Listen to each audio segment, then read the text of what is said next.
Oui, j'imagine que étant donné l'état de droit américain, la façon dont le système fonctionne aux États-Unis, hein, on ne va pas abolir le droit du sol, hein, parce que c'est inscrit dans la Constitution, donc c'est difficile de changer ces choses. Surtout lorsqu'on est président, on est président pour 4 ans. Et dès 1 an et demi, eh bien, on doit commencer à préparer les élections législatives. Donc voilà, c'est ce genre de truc-là. Mais, ce que, à la rigueur, ce que pourrait dire Trump, c'est que bien pour qu'un enfant ait la nationalité américaine, il faut au moins que l'un des parents soit légalement présent sur le territoire américain. Ce serait le droit du sol, hein. C'est toujours le droit du sol, hein. Mais c'est juste que c'est, bon, voilà, il y a, c'est, le droit du sol n'est pas obligé d'être sans condition, hein. Aux États-Unis, maintenant, c'est sans condition. Mais il y a des pays où il y a des conditions. Et, et de toute façon, pour les diplomates, hein, on fait des exceptions, hein. Par exemple, si un diplomate français a des enfants,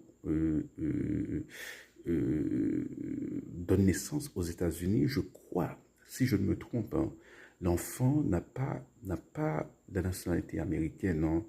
Euh, je ne suis pas sûr, mais j'ai l'impression que c'est le cas, hein.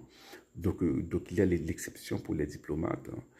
Et pareil en France, hein. Bon, d'ailleurs, il n'y a pas de droit du sol en France de toute façon, hein. Lorsque si la personne, si c'est un diplomate, la personne part après 2 ou 3 ans, eh bien,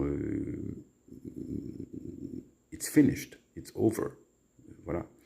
Mais donc ce que Trump, alors il y a plusieurs variations, hein. Il peut dire bien, il faut que l'un des parents ait la green card, qui est la résidence permanente, ou il faut que l'un des parents soit légal, ce qui voudrait dire visa de travail ou visa d'étudiant ou permis de travail temporaire. Mais bon, voilà, c'est le genre de changement que Trump peut espérer apporter. Mais changer la Constitution, non, ça c'est vraiment très, très, très, très, très, très, très improbable parce que c'est inscrit, hein, dans la Constitution américaine. Lorsqu'on est sur le territoire américain, on est américain. Et voilà, ce serait hyper difficile à amender.